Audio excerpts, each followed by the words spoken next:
Émission Maman Bilanga avec Simeon Basunga Mwana Eskaka Pisa na mosala ya culture, pêche puis élevage. Ah oui, na cadre kaka ya développement ya mboka na biso. Tolo na pe tobokola yango nde développement ya mboka na biso. Ministre ya culture, pêche, élevage, émission na bino ya botia yango maboko. Bana mboka nyonso magazine na bino yango oyo. Biloko toliaka bilamba tolataka yotaka na bilanga Simeone Basunga lobela biso mpona bilanga de Mama Bilanga avec Simeone Basunga. Mama Bilanga tolona tobokola. Et voilà mbote na balandino sa Best TV Bilanga mbeka ka boyebi chaîne oyo elobelaka bino na oyo etali actualité ya agriculture pêche élevage na sa bino sa Bilanga moyen to vivre ezatenga Mama Bilanga na zaka toujours wana pona ko informer bino kasi lelo ezali bongo journée internationale ya coopérative bipai wapi bazali ko célébrer ngo awa na ville province de Kinshasa. Activité de jeu bandaki bongo na espace tembe na tembe awa ndesika baza ko célébrer milulu wana tomoni bongo na kati bakambia ba coopérative bazali tomoni pe bongo bakonzi ya mboka pe bazali kasi tokolanda malamu ekolekela boni à part wana pe exposition ezali na simananga bozomona déjà kuna exposition ezali déjà ko salema ya ba produits agricoles tomoni bongo ba site ya lolenge na lolenge eza wana tomoni bongo site ya Bibwa bazali site ya Ntele bazali RV ya bazali Menkao bazali ba site belé ezali pe bazali ko exposer ba biloko na bango tomoni bongo bandunda pe ezali ba éleveur pe baza wana ba pisciteur pe baza wana na tina kaka kolakisa misala o bazali kosala na mboka na biso na oyo etali agriculture pe sengeli boyeba lisusu ba oyo ba pe bazali kosala transformation bazali wana kasi kona paki oyo azali bongo national pe aza wana pe ye pe atalisi ba oyo ya ye azali kosala comme ba coopérative deka boyebi olelo ezali bongo journée na bango esami pe na présence ya ye moko ya mama présidente ya kona paki mama Njuzi Mwaka Espérance azawana na secrétaire exécutif papa Freddy azawana équipe mobimba bazawana pona ko célébrer milulu oyo ya journée internationale de coopérative donc ana bino to landa nanu ezoleka boni awa na ville province de Kinshasa to landa elongo na équipe na ngai complet na moni bongo Eli Malonda on pouvait azawana na moni pe bongo Jaël la grande azawana mwana Mama Bilanga azawana na sima ya caméra to landa milulu ezali koleka boni na journée ya lelo. Mama Bilanga tolona tobokola. Émission Maman Bilanga avec Simeon Basunga Mwana Eskaka Pisa na mosala ya culture, pêche puis élevage. Ah oui, na cadre kaka ya développement ya mboka na biso. Tolo na pe tobokola yango nde développement ya mboka na biso. Ministre ya culture, pêche, élevage, émission na bino ya botia yango maboko. Bana mboka nyonso magazine na bino yango oyo. biloko toliaka bilamba tolataka yotaka na bilanga Simeone Basunga lobela biso mpona bilanga de Mama Bilanga avec Simeone Basunga. Pêche, élevage. Voilà. Kotika biso topesa merci na bandeko oyo balingi développement ya mboka na biso. Tono masola na Kiss. Osani pete onje abela na mosala kitoko za sala. Fondation Cité des Gloires. Boko basi kokoba. Ah oui, développement ya mboka na biso. Et si mami epa ya mboka na architecte. Mama Bilanga tolona tobokola. Messieurs les représentants des organismes des Nations Unies, messieurs les directeurs, chefs de service de l'administration du développement rural, messieurs les coordonnateurs des projets, distingués invités, à vos titres et qualités respectifs, tout protocole observé, bien entendu, j'aimerais vous donner ici la quintessence de notre programme. Nous avons un programme très court qui se présente de manière suivante. Nous allons commencer par l'hymne national, qui sera suivi du mot de bienvenue du modérateur, votre serviteur, du mot du directeur, chef du service du service national des coopératives et des organisations paysannes, du mot du représentant des coopérateurs, du mot du secrétaire général au développement rural, du mot du directeur du cabinet représentant de son excellence, messieurs les ministres d'État et ministres du développement rural, tout cela sera suivi par une photo de famille avant de procéder à la visite des stands d'exposition des coopérateurs, et la boucle sera bouclée, si vous permettez, cette technologie par un cocktail pour la fin de la manifestation. Mama Bilanga, Tolona, Tobokola.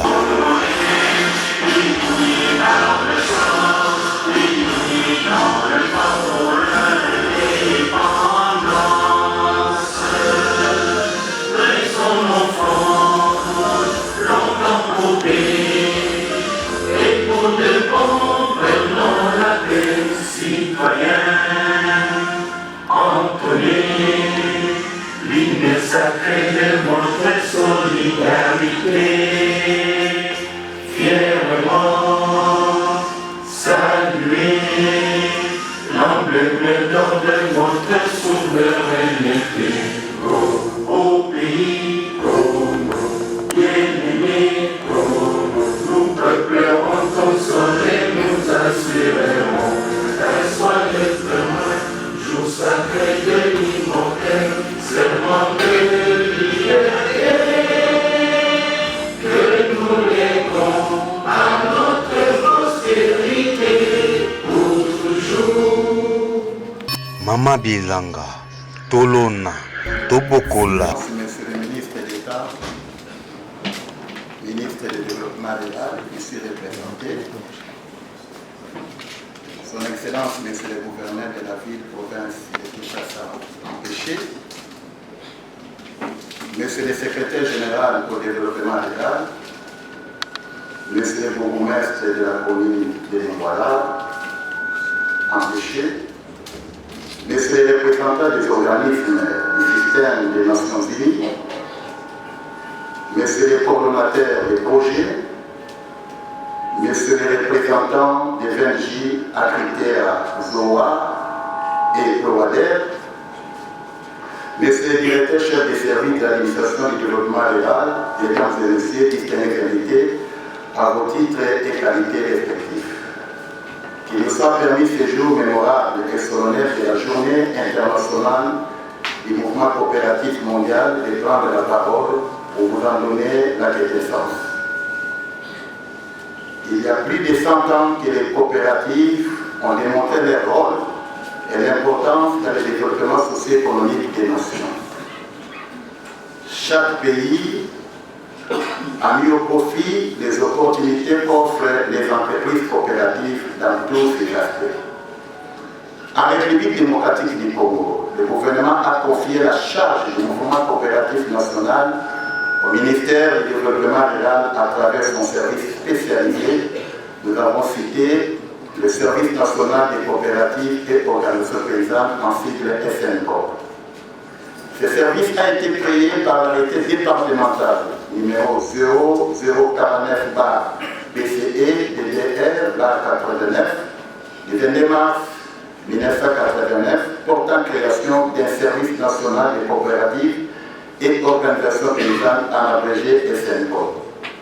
Il a pour mission encadrer, appuyer les paysans pour une participation plus active aux activités coopératives, promouvoir les mouvements coopératifs par une mise en place des structures de conception, de concertation, de coordination et d'orientation et de consultation et d'accroissement des capacités de gestion et appui aux coopératives.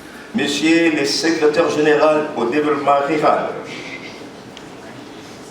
Monsieur le bourgmestre de la commune de Lingwala, Monsieur le directeur chef des services, chers partenaires techniques et financiers, les PTF, au système des Nations Unies, Mesdames et Messieurs, à vos titres et qualités respectifs,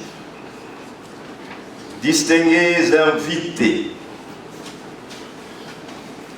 à ces jours mémorables dédiés aux coopératives du monde entier, tel qu'est décidé par les Nations Unies lors de son Assemblée générale en 1995, la République démocratique du Congo, notre pays, pour la toute première fois, prend l'initiative d'organiser et de célébrer ces grands événements conjointement avec le ministère du Développement rural à travers son service SNCOP et les coopératives et les sociétés coopératives membres. Conformément à la résolution des Nations Unies fixant les calendriers de chaque premier samedi du mois de juillet, déclaré la journée internationale des coopératives.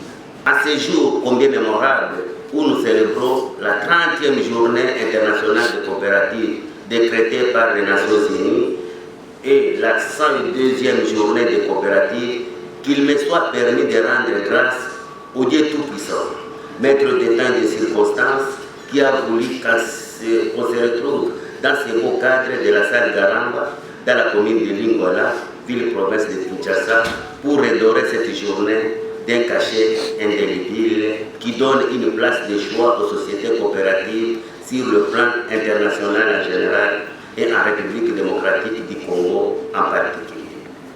En effet, c'est depuis 1995 que l'Alliance coopérative internationale ACI et les Nations Unies, par le biais du Comité pour la promotion et le progrès des coopératives COPAC, ont défini conjointement le thème de la célébration pour chaque année. C'est ainsi que pour cette année 2024, les thèmes choisis au niveau international est les coopératives construisent un avenir meilleur pour tous. Et au niveau national, la République démocratique du Congo peut aspirer à un avenir meilleur et durable grâce aux activités des sociétés coopératives. La République démocratique du Congo, soucieuse de ce développement durable, a adhéré en 2010 à l'acte uniforme de l'Organisation pour l'harmonisation en Afrique du droit des affaires sur les sociétés coopératives. En 2020, le Premier ministre, chef du gouvernement, a signé un décret désignant le Service national des coopératives et organisations paysannes en sigle comme autorité administrative en charge de la tenue de registre des sociétés coopératives en RDC. La mise en œuvre du registre d'immatriculation des sociétés coopératives a fait l'objet de plusieurs recommandations du gouvernement, telles que relayées dans les comptes rendus des 65e, 72e et 107e réunions des conseils des ministres, présidé par son Excellence M. Antoine Félix Tshisekedi Tshilombo, président de la République démocratique du Congo, chef de l'État. En octobre 2023, le ministre d'État, ministre du Développement rural, a signé l'arrêté ministériel portant modalités d'enregistrement et d'immatriculation des sociétés coopératives.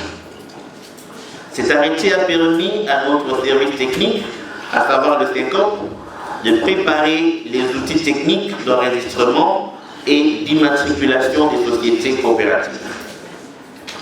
Mesdames, Messieurs, ce processus d'opérationnalisation des sociétés coopératives a connu un tournant décisif le 7 mars 2024 par l'octroi des premières personnalités juridiques aux sociétés coopératives de Kimaseki, de Massina et de Sélé.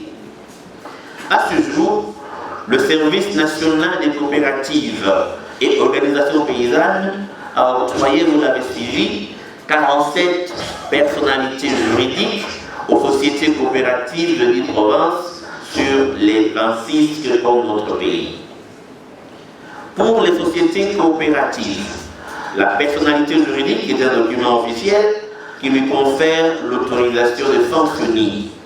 Elle constitue pour elles une grande opportunité dans l'exercice de leurs activités. Désormais donc, les relations entre elles et l'État ainsi que les partenaires au développement sont balisées.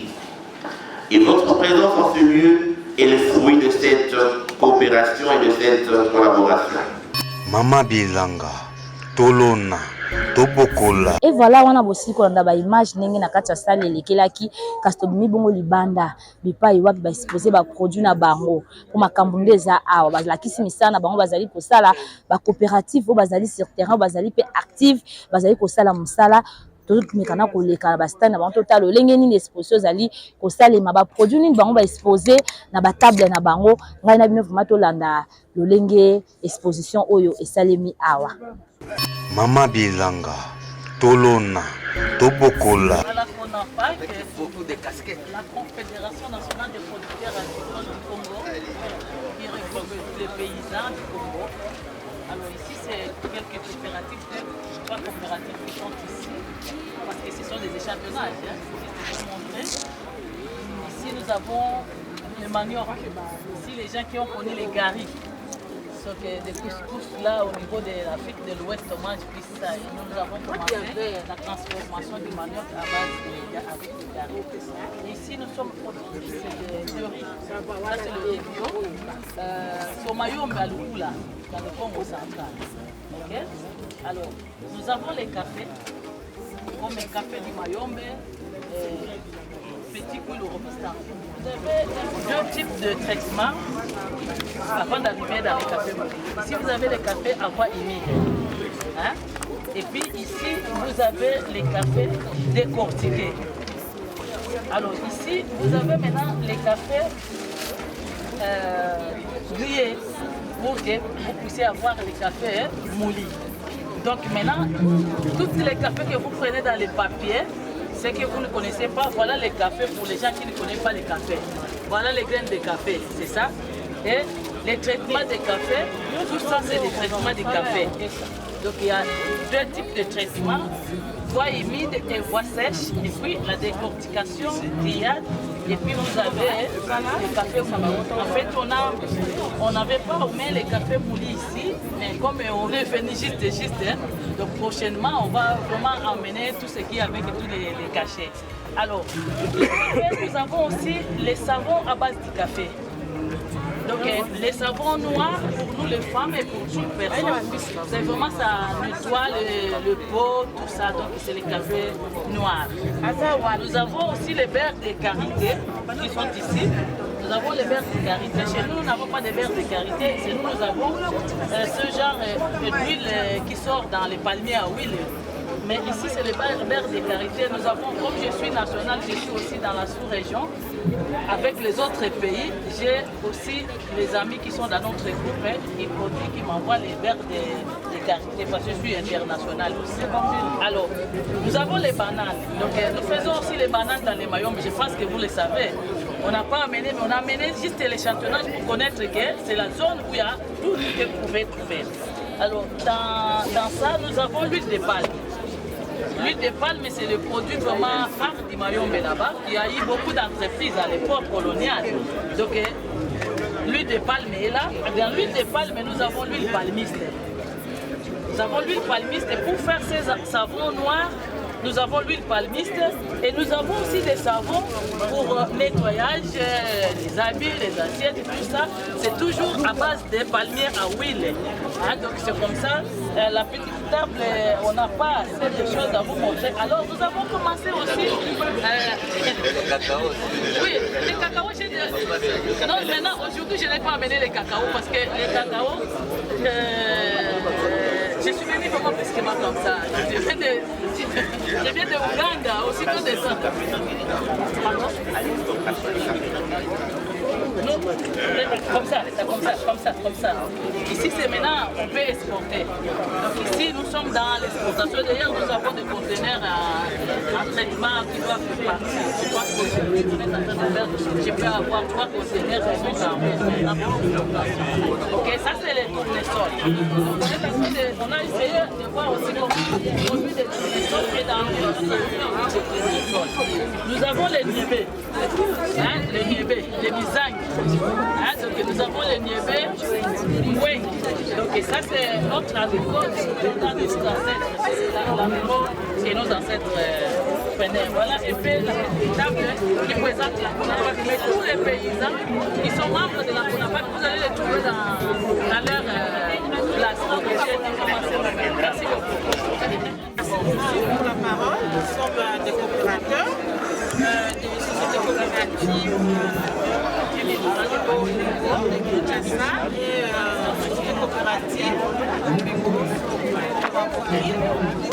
et nous sommes dans la production, la transformation, les traitements, les conditions et la commercialisation des maïs et des maniocs. Pourquoi les maïs et les maniocs? Les maïs et les maniocs sont des produits phares de la RDC. On consomme des produits.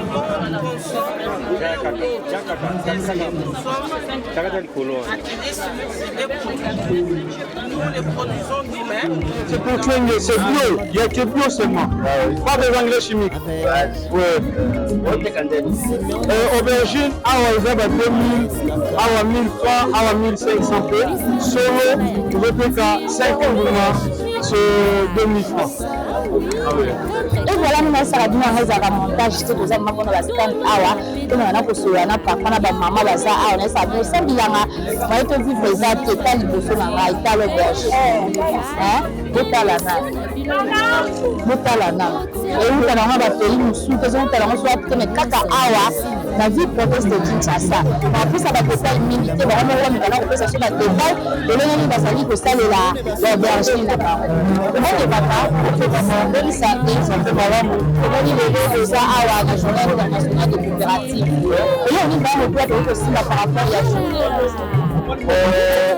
Dans un premier temps, les premières fois, ça, on a beaucoup de choses.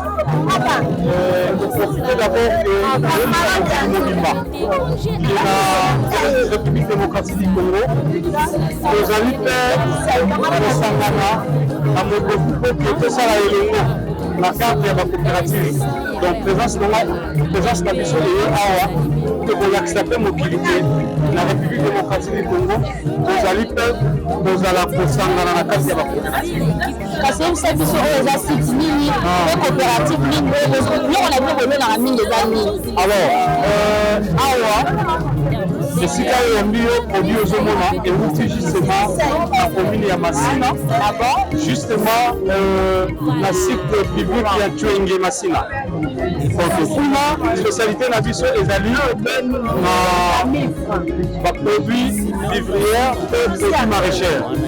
Maraîchage, nous avons tout ça là, justement, nous avons aubergine, nous avons la seule origine africaine, l'aubergine africaine. Vous allez faire des légumes fruits comme pombo, comme cocombo, comme piment et plus comme morel. Mon message, moi, sur les amis, c'est la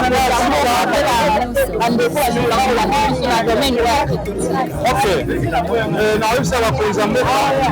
D'abord, le président de la République a oublié il y a sol dans sous-sol. Justement, ils ont la cinématé, mais ils ont vraiment réalisé. Donc, je sais là, par exemple, vous avez que ça, nous sommes justement sans la subvention. Le ministre cette fois-ci a s'impliqué le Kamba, la coopérative, la subventionner Bissot, et puis le bureau de l'Anguipa et à mon canal. Merci beaucoup. Merci vraiment, maman. Même de la question, merci. Merci vraiment, maman. Et voilà, déjà, on va passer à la visite à Bassam, au milieu de Awa, et groupement des femmes paysannes. professionnel agricole. Donc, on a un maman, mais là, on a eu des produits. Maman, service coopératif, l'agroupement des femmes paysannes professionnelles agricoles. Au sein de la même temps. Nous avons la machine pour transformer la salle de biso ya bioka. Mais au monde biso aux alliés na kikole. Dans ça qui la biso ya biki, nous fait d'abord personne qui s'appelle la mort la biso ya bioka. Nous avons kikole na récolte na kanika veni kanika numéro 13. Donc ça la kuna na bakole la biso za kola vraiment na musalo ya kipaysan o ndeto zo sepela na yango ozomona développement ya mboka na biso na ndenge lelo toyoko fete journée internationale ya bacoopérative antuka topamo tosepeli ndenge moyoko memisa biso awa bokontinue makambo oyo bozosala vraiment biso mpe toza ya bino biso yeyo groupement de femmes na mokuse chef epeya. Merci beaucoup.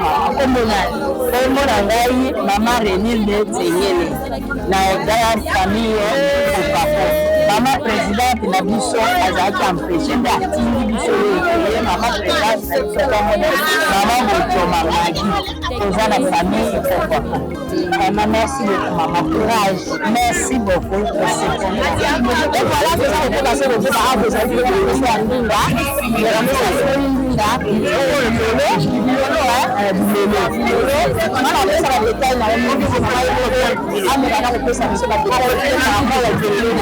Est-ce que ça bio, est-ce que ça a chimique ou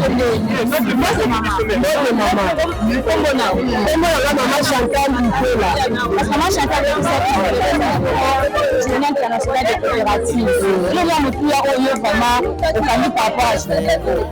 Journée la qualité pour la possibilité de valeur même il y a misala oyo biso to salaka bayoko bisa biso poto ye banana misa matite bilanga pe tozelesa batu kasi msaso bilanga oyo zali kosalela mo wapi site na bino eza bomo wapi biso site na biso toza na sele daipel tosalaka bilanga kuna na daipel eza na engrais chimique ndenge nitosa mwana obeta sete na mila oyo soso mikolo to kaka na ba engrais chimique biso oyo totiaka ngo fiance donc filio ya soso yango nde tosalelaka mingi na bilanga na biso message na eza nini na bakonzi ya mboka na oyo etali domaine ya agriculture e bandeko juste la bamona kolokwa mosala moko boye eza na motuya te osala nde eza boye misala oyo biso tozosala eza mosala oyo ezolesa population mobima na Kinshasa sidi biso na komine Nzele misala oyo ezolesa population mais lite malonga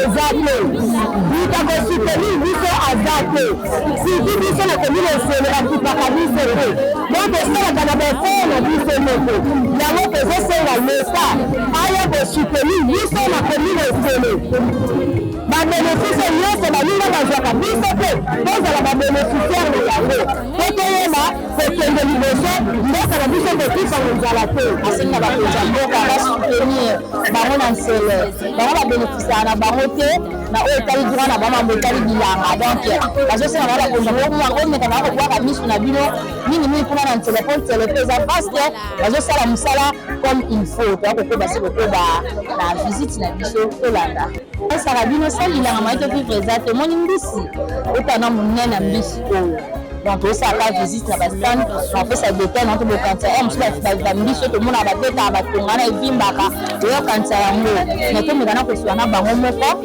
bafisikati ya bamekana koyebisa biso lolenge nini mbisi oyo bapeshere lolenge nini mbisi oyo babokolaka yango mbote papa mama journaliste bomisate papa santé eza kitoko komona ngai Floribert te lokasa papa Floribert ayebisa biso lelo eza bongo journée internationale de coopérative toyekosala exposition na bino ya bambisi ngana koyebisa biso par rapport ya domaine na bino oyo ya pêche message nini vraiment tokokanga mpona journée oyo message etonga ya motuya ezali na mosala ya bolobi mbisi ezali mpona kolesa population congolaise mbisi oyo eza sans